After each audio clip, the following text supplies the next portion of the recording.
नमस्कार। 9th class हमारा chapter चल रहा है जलवायु, जिसमें आज हम आगे पढ़ेंगे मानसून का आगमन और मानसूनी पवनों का वापस जाना। व्यापारिक पवनों के विपरीत मानसूनी पवनें नियमित नहीं है कि इनका कोई एक टाइम निश्चित नहीं है, लेकिन ये संपदमान प्रकृति की होती है, यानी कि इनके पीछे कोई ना कोई कारण है आने या वापस जाने के पीछे। उष्णकटिबंधीय समुद्र के ऊपर प्रवाह के दौरान ये विभिन्न वायुमंडलीय अवस्थाओं से प्रभावित होती है। मानसून का वैसे समय जून से आरंभ से लेकर सितंबर तक 100 से 120 दिन के बीच का होता है। इसके आगमन के समय सामान्य वर्षा हो जाती है, लेकिन धीरे धीरे हमारी वर्षा की मात्रा में बढ़ोतरी होनी शुरू हो जाती है और लगातार कई दिनों तक ये वर्षा जारी रहती है। इसको हम मानसून का फटना भी कह सकते हैं। इसे मानसून पूर्व बौछारों से थोड़ा अलग, कई बार मानसून से पहले भी थोड़ी बहुत बौछारें आती है, वो तो अलग मानी जाती है। सामान्यतः जून के पहले सप्ताह में मानसून भारतीय प्रायद्वीप के दक्षिण छोर में प्रवेश करता है। इसके बाद ये मानसून की पवनें दो भागों में बंट जाती है, एक अरब सागर और दूसरी बंगाल की खाड़ी की शाखा।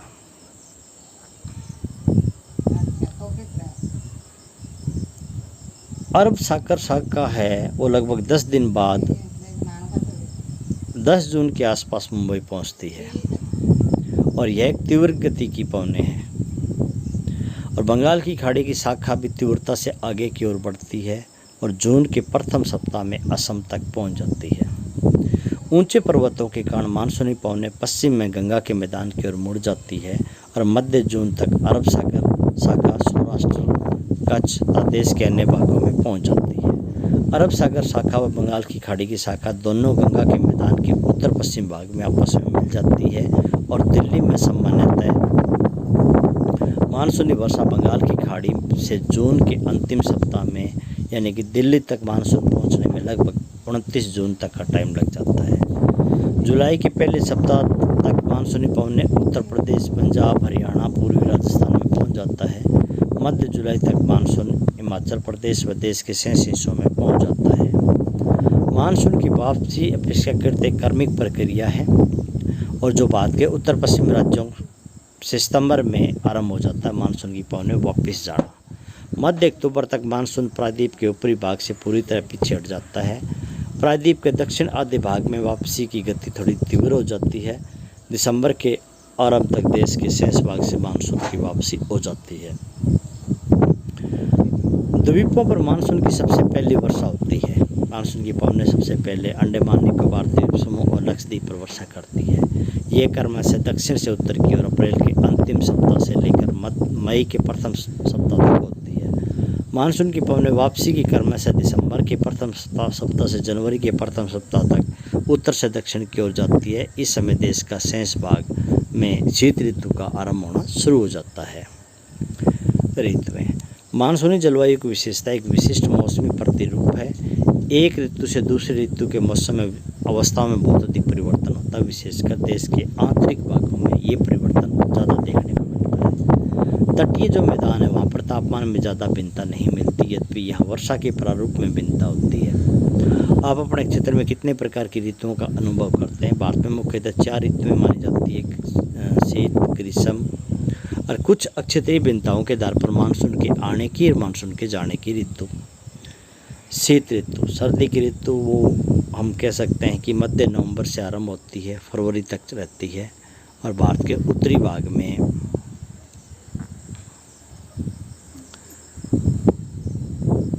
दिसंबर व जनवरी सबसे ठंडे महीने होते हैं। तापमान दक्षिण से उत्तर की ओर बढ़ने पर घटता जाता है।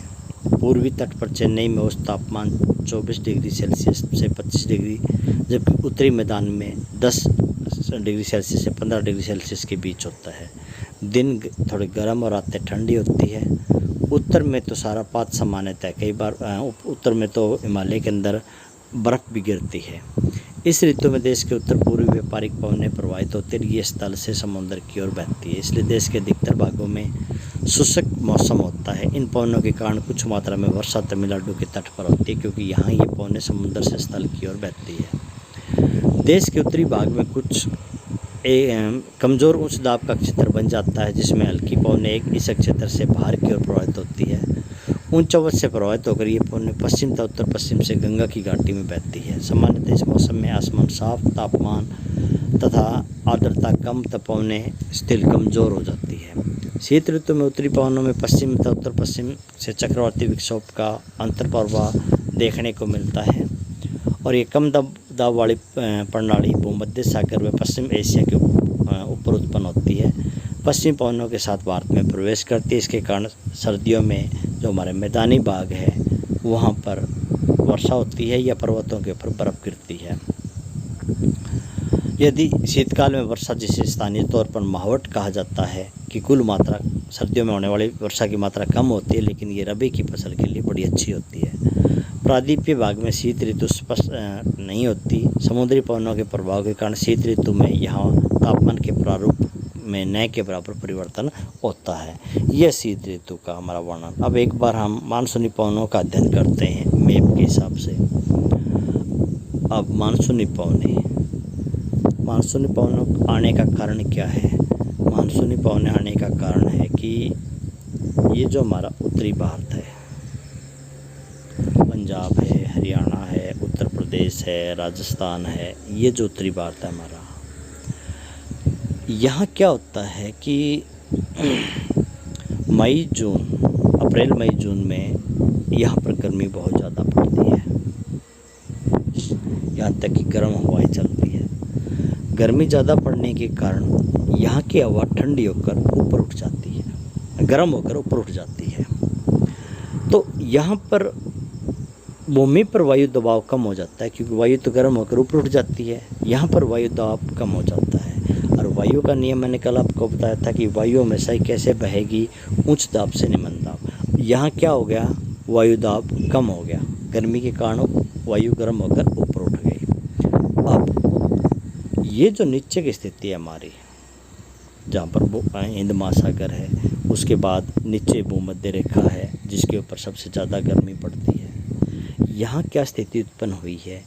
यहाँ पर अप्रैल मई जून में गर्मी, यहाँ भूमध्य रेखा पर तो वैसे गर्मी ज़्यादा पड़ती है, सूर्य किरणें सीधी पड़ती है।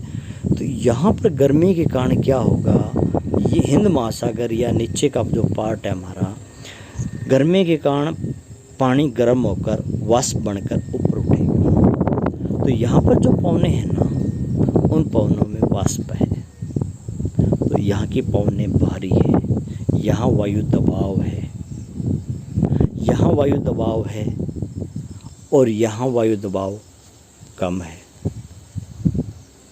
तो पवन क्या करेगी? अब ये पवनें यहाँ से समुंदर से तट की ओर मैदानी भागों में चल रही। क्यों? ये पवनें, इन पवनों को कौन खींच रहा है? ये भाग खींच रहा है, तो यहाँ वायु दबाव कम है, तो ये पवनें इस तरफ चलना शुरू कर देंगी। अब यहाँ से ये जो पवनें चली है, अब यहाँ से मानसून की पवनें दो भागों में डिवाइड हो गई।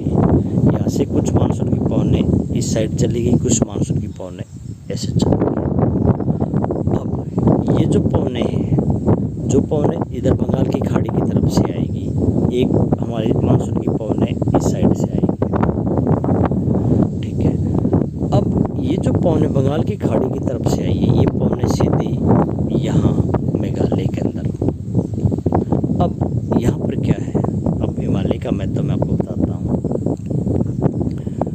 ये जो हमारा हिमालय पर्वत है, ये बंगाल की खाड़ी की तरफ से ये जो पवनें आई है मानसून की, जो जलवाष्प पे लदी हुई है, ये पवनें आकर सीधे हिमालय से टकराएगी।